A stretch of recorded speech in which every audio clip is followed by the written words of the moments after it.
ఈరోజు ఒక వాక్యాన్ని చదువుకొని ముందుకు నడవాలని కోరుకుందాం. అందరూ కూడా బైబిల్ ఉంటే తీసి చదవండి, చదవటానికి ఇష్టపడండి, లేకపోతే వినటానికి ఇష్టపడండి. వినటం వల్ల విశ్వాసం కలుగును, చదవటం వల్ల జ్ఞానం కలుగునని దేవుని లేఖనాలు మనకు తెలియపరుస్తున్నాయి. మనం చదవలేనప్పుడు వినటం మంచిది అని దాన్ని గ్రహింపు చేసుకుని దాని ప్రకారం నడవాలని ఒక సేవకుడిగా కోరుకుంటున్నాను. ఈరోజు ఒక వాక్యాన్ని చదువుకొని ముందుకు నడవాలి. అదేంటంటే ఎఫెసీ పత్రిక 5వ అధ్యాయము 15వ వచనాన్ని నేను చదువుతున్నాను. అందరూ కూడా బైబిల్ ఉంటే తీసి చదవండి. ఎఫెసీ పత్రిక 5వ అధ్యాయము 15వ వచనం. దినములు చెడ్డవి గనుక మీరు సమయమును పోనీయక సద్వినియోగం చేసుకొని అజ్ఞానుల వలె కాక జ్ఞానుల వలె నడుచుకున్నట్లు జాగ్రత్తగా చూసుకొనుడి అంటున్నాడు ఇక్కడ పౌలు భక్తుడు. పౌలు అంటే ఆ రోజుల్లో ధర్మశాస్త్రం క్షుణ్ణంగా చదివినవాడు, ధర్మశాస్త్రాన్ని పాటించినవాడు. ఈ లోక జ్ఞానం తెలిసి కూడా ఆయన ఏం చేసేవాడంటే ఈ క్రీస్తుని అంగీకరించే వాడిని చిత్రహింసలు పెట్టి, నానా బాధలు పెట్టి, నానా హింసలు పొందించినవాడు. ఆయన ఒకసారి దేవుడు దర్శించిన వెంటనే ఆయన మనోనేత్రాలు వెలిగించబడి నేను ఇతన్ని ఒక బలమైన సాధనంగా వాడుకుంటాను, ఇతన్ని మీరు ఎన్ని ప్రార్థన చేయమంటే ఎన్ని ప్రార్థన చేయగానే స్వస్థపడ్డాడు. దేవుని మహాకృపను బట్టి 13 పత్రికలు రాయగలిగిన దాంట్లో ఏమంటున్నాడు? దినములు చెడ్డవంట, దాన్ని సద్వినియోగం చేసుకోవాలంట. అవి మనం సద్వినియోగం చేసుకుంటున్నామా లేదా, మనం ఎలా ఉంటున్నామో ఒక్కసారి మన హృదయాన్ని మనమే పరిశీలన చేసుకుంటాం. ఈ రాకడ సమయంలో ఎన్నో మనం వింటున్నాం. ఈరోజు చూడనటువంటి వారు ఎంతోమంది ఉన్నారు. అయినా సరే ఆయన ఉచితమైన కృపను బట్టి మనం ఎలా సజీవులుగా కాపాడ్డాడంటే ఆయన కృప. ఆయన కృపని మనం అనుకోవటంలా నేను బతికాను, నేను తిన్నాను, నేను రక్షించబడ్డాను, నేను దీవించబడ్డాననే ఆలోచనలో ఉంటున్నామేమో. ఒకసారి మన హృదయాలు మనమే సద్వినియోగం చేసుకోవాలంటే అజ్ఞానుల వలె కాకుండా. మనం అజ్ఞానంలో పడిపోతున్నావా, జ్ఞానవంతులుగా ఉంటున్నామా? ఒక్కసారి మన హృదయాలు మనమే పరిశీలన చేసుకోవాలి. ఈరోజు మనం జాగ్రత్తగా ఉండమంటున్నాడు నిన్ను నన్ను కూడా. ఆ జాగ్రత్త నీలో ఉందా? మనలో అంచుల్లో తీసుకెళ్తున్నాడు. మనం జాగ్రత్తగా పడకపోతే మనం ఎలా ఉండాలో ఒక్కసారి కొన్ని నిర్ణయాలు మనం తీసుకుందాం. నీ చిత్తంలో నేను ఎలా ఉండాలో ఒక్కసారి దినములు పోనీగా సద్వినియోగం చేసుకోమంటున్నావు. నేను ఎలా నడవాలో నాకు ఒక్కసారి జ్ఞానంతో నడిపాయని మనం అడగగలుగుతున్నాము. మన తెలివితేటలను బట్టు, మన అజాగ్రత్త బట్టు, మన అసూయను బట్టు మనం నడిచి వెళ్ళిపోతున్నాం. ఈ రోజులన్నీ కూడా కాలానుగుణంగా నడుస్తున్నాం. బయటికి వెళ్తే తిరిగి వస్తామో రామో తెలియని పరిస్థితిలో ఉన్నాం. ఏ టైంలో ఏం జరుగుతుందో తెలియదు. ఆయన రాకడెప్పుడు వస్తుందో, మన పోకడెప్పుడు వస్తుందో తెలియదు. అప్పటి వరకు కూడా దేవుని ఎదుట మనం ఎలా నిలవాలంటే జ్ఞానుల వల్లే నడవాలంటే, అజ్ఞానుల వల్లే కాక. ఇక్కడ ఇంకొక వ్యక్తిని చూపిద్దాం. యెషయా గ్రంథం 38వ అధ్యాయము 1వ వచనం చేసి చదువుతున్నాను. ఆ దినములలో హిజ్కియాకు మరణకరమైన రోగము కలగ ప్రవక్త ఆమోసు కుమారుడైన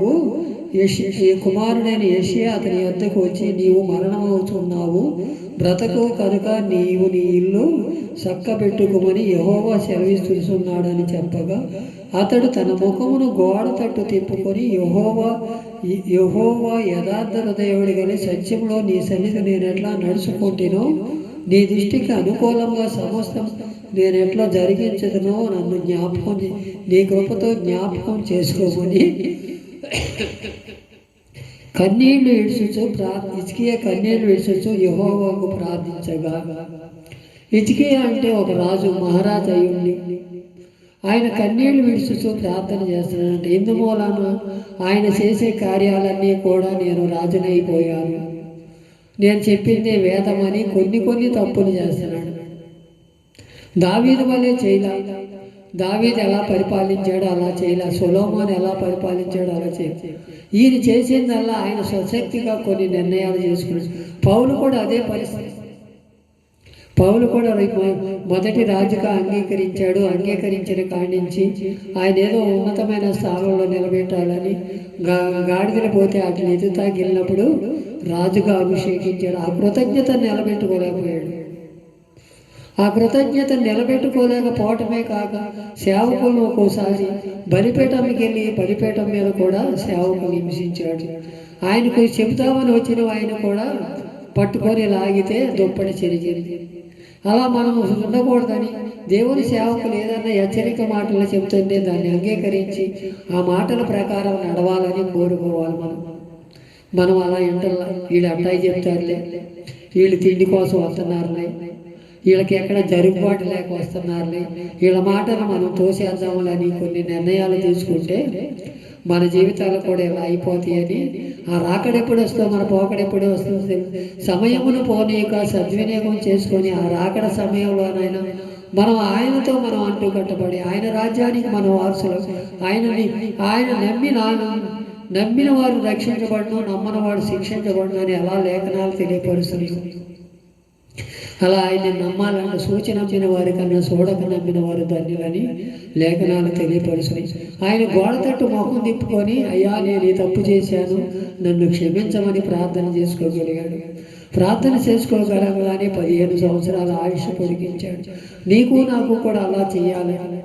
మనం ఏదో సొంత నిర్ణయాలు తీసుకోవసరలా, మన సొంత నడక నడవసరలా, ఆయన చెప్పిన మాటల్లో నడవాలి. నీతిని అనుసరించి నడవండి, యథార్థంగా నడవండి, మీ జీవితాలు మీరు కాపాడుకోండి అని చెబుతున్నాడు. కానీ ఆయన ఎక్కడా కూడా మీరు అన్యాయం చేయండి, ఒకరినొకరు దూషించుకోండి, ఒకరికొకరు పగపెట్టుకోండి అని చెప్పట్లేదు. మనం అది చేయలేకపోతున్నాం. ఒకరిని ప్రేమించే గుణం మనలో ఉంటుందా, ఒకరిని ద్వేషించే గుణం అయితే ఊరినే వచ్చేస్తుంది. మనం ఎవరన్నా ఏదన్నా మంచి బట్టలు వేసుకుంటేనో, మనకన్నా ఎక్కువగా సంపాదించుకుంటేనో, మనకన్నా మంచి బండి కొనుక్కుంటేనో ఆయన మీద ఈర్షగలిగిపోతున్నాం. అది ఎంతవరకు స్వభావం ఒక్కసారి మన హృదయాలు మనమే పరిచయం. అది మీరు సమయమును పోనీక సద్వినియోగం చేసుకోండి. మీకు ఇచ్చిన సమయాన్ని మీరు కాపాడుకోండి. మీకు ఏదైతే ఇస్తున్నాడో అది నీకు ఇస్తాడు దేవుడు. ఆయన ఈకుండే మానడు. ఎవరికో ఏదో ఇచ్చాడని నీకు ఇస్తాడనుకుంటాం తప్పు. మనం అలా ఉండకూడదు. మనకి ఇచ్చిన దాంట్లోనే సరిపెట్టుకున్నాం, ఉన్న దాంట్లోనే సంతృప్తి కలిగే జీవితం. అలా జీవితాన్ని అనుభవిస్తే దేవుడు నిన్ను నన్ను కూడా ఒక ఉన్నతమైన స్థానంలో నిలబెడతాడు. సమయమును పోనీక సద్వినియోగం చేసుకోమంటున్నాడు. మనం చేసుకోగలుగుతున్నాము. యెహోవా చెలవి చూస్తున్నది ఏమనగా అతడు తన ముఖమును గోడ తట్టు తిప్పుకొని ప్రార్థన చేసుకోగలిగాడు. మనం ఏదన్నా తప్పు చేస్తే నేనే ఎందుకు చేశా, నా ఇంట్లో ఎదరోడు తప్పు చేయలేదా, నా ఇంటి వెనకాలోడు తప్పు చేయలేదా, నేను ఈ పూజ తప్పే తప్ప అనుకుంటాం. అది ఎంతవరకు స్వభావం ఒకసారి మన హృదయాలు మనమే పరిశీలన చేసుకుంటాం. తప్పు తప్పే కదా, ఎంత చిన్న తప్పు చేసినా పెద్ద తప్పు చేసినా తప్పే కదా. ఆ తప్పు సరి చేసుకోకుండా మనం నడిస్తే దేవుడు దీవెనలు పొందుకోదు. మీరు జనములు చెడ్డవే కనుక మీరు సరి చేసుకోండి. మేలైన మార్గంలో నడవండి, ఇరుకు మార్గంలో నడవండి. విశాలమైన మార్గం అంటే అదే మరణానికి దారి చూస్తుందని సెలవిస్తున్నాడు. మనం ఏ మార్గంలో నడుస్తున్నామో, ఎలా నడుస్తున్నామో ఒక్కసారి మన హృదయాలు మనమే పరిశీలన చేసుకోవాలి. ఈ రాత్రికాల సమయం హిజ్కియా ప్రార్థన చేసినట్టు మనం ప్రార్థన చేస్తున్నాము. దావీదు వలె మనం ప్రార్థన చేస్తాం. దావీదు అయితే ముమ్మారు ప్రార్థన చేశాడు. అయ్యా నిత్యం నీ సన్నిధిలో నా కుటుంబం నిలిచినట్టు నన్ను కాపాడయ్యా, నా కుటుంబం నీ సన్నిధిలో కనబడాలయ్యా అని ఎందుమూలాన్ని చేశాడు. రాజయ్యుండి దినములు చెడ్డవి. మన కుటుంబం బయటికి వెళితే వస్తుందో రాదో తెలియదు. మనం ఎలాంటి స్థితిలో ఉన్నామో మన పిల్లల గురించి, మన కుటుంబం గురించి మనం ఎప్పుడైనా ప్రార్థన చేసుకోగలిగాము.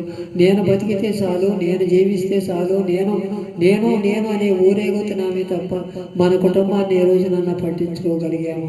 ఒకసారి మన హృదయాలు మనమే పరిశీలన చేసుకోవాలి. పరిశీలన చేసుకొని ముందుకు నడిస్తే దేవుడు మనల్ని కరుణిస్తానని వాగ్దానం చేశాడు. అదే యెషయా గ్రంథము 49:10 కూడా వారి యందు కనికరించు వాడు కనుక వారిని తోడుకొని పోతము, నీటి బుక్కల వద్దకు వారిని నడిపించును. కాబట్టి వారికి ఆకలైనను దప్పికైనను కలగదు, ఎండమావులైనను ఎండైనను వారికి తగలదంట. ఎప్పుడు మనం దినములు చెడ్డవి ఆయనతో మనం అంటూ కట్టబడితే, ఆయనతో మనం అంటే నీటి బొగ్గలంటే వాక్యం, ఆ వాక్య వెలుగులో నిన్ను నన్ను నడిపించాలని. అలాగే ఎండదబ్బాలను ఈయన ఈ ఆహారం పొందేవాడు వారి నిత్య జీవం పొందును, వారికి ఎప్పుడూ కూడా ఆహారంతో పని లేదంటున్నాడు. మనం ఎలాంటి జీవితాలు జీవిస్తున్నామో ఒక్కసారి మన హృదయాలు మనమే పరిశీలన చేసుకోవాలి. వారి యందు కనికరించాడంట. ఎవరి యందు?